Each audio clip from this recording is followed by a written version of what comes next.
السلام عليكم ورحمة الله وبركاته. الحمد لله الذي نحمده ونستعينه ونستغفره ونؤمن به ونتوكل عليه أما بعد.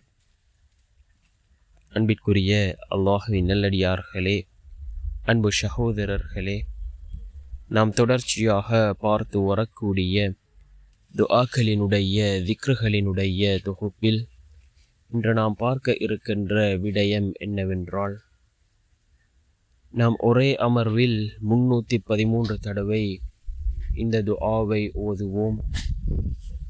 ஓதிய நிமிடமே அல்லாஹ் நம்முடைய துஆக்களை கபூல் செய்கின்றான். நம்முடைய துஆக்களுக்கான பதிலை அல்லாஹ் நமக்கு வழங்குகின்றான்.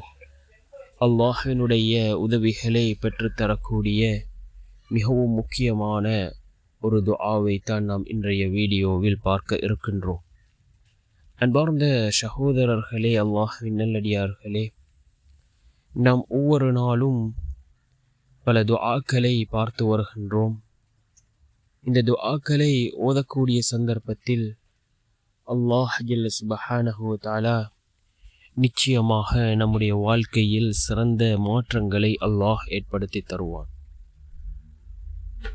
அன்பார்ந்தவர்களே, அல்லாஹ்வின் நல்லடியார்களே, பல சகோதரர்கள் கூறக்கூடிய ஒரு விடயம்தான், நான் அதிகமாக அல்லாஹ்விடத்தில் துஆக்களை கேட்கின்றேன், என்னுடைய துஆ கபூலாகுவதில்லை என்று அதிகமான சகோதரர்கள் கூறுகிறார்கள். நம்முடைய துஆக்கள் அல்லாஹ்விடத்தில் கபூலாக வேண்டுமா? யக்கீனோடு இஹ்லாஸோடு நாம் கேட்கக்கூடிய துஆக்கள் அல்லாஹ்விடத்திலே கபூலாகின்றது. ரசூலுல்லாஹி ஸல்லல்லாஹு அலைஹி வஸல்லம் அவர்கள் கூறினார்கள், ஒரு மனிதனுடைய துஆ எந்த விதத்தில் அல்லாஹ்விடத்தில் கபூலாகும் என்பதனை நபி அவர்கள் இவ்வாறு கூறினார்கள். ஒரு மனிதன் துஆ கேட்டவுடனேயோ அல்லது சிறிது காலம் தாழ்த்தியோ அந்த மனிதனுடைய துஆவை அல்லாஹ் கபூல் செய்கின்றான். அதே போன்று அந்த மனிதனுக்கு ஏற்படக்கூடிய ஆபத்துக்களிலிருந்து அல்லாஹ் அந்த துஆவின் மூலமாக அந்த மனிதனை அல்லாஹ் பாதுகாக்கின்றான். அதே போன்ற நாளை மறுமையுடைய நாளில் அந்த துஆவிற்கான பலனை அந்த மனிதர் அடைந்து கொள்வார் என்று கூறினார்கள் அருமை நாயகம் ஸல்லல்லாஹு அலைஹி வஸல்லம் அவர்கள்.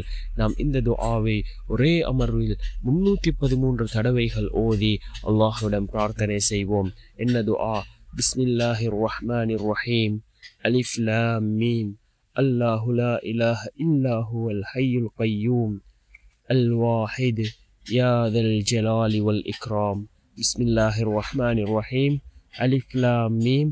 அல்லாஹு லா இலாஹ இல்லா ஹுவல் ஹய்யுல் கய்யூம் அல் வாஹித் யா தல் ஜலாலி வல் இக்ராம் என்று வரக்கூடிய இந்த துஆவை ஒரே அமர்வில் 313 தடவைகள் ஓதி நாம் அல்லாஹ்விடம் பிரார்த்தனை செய்வோம்.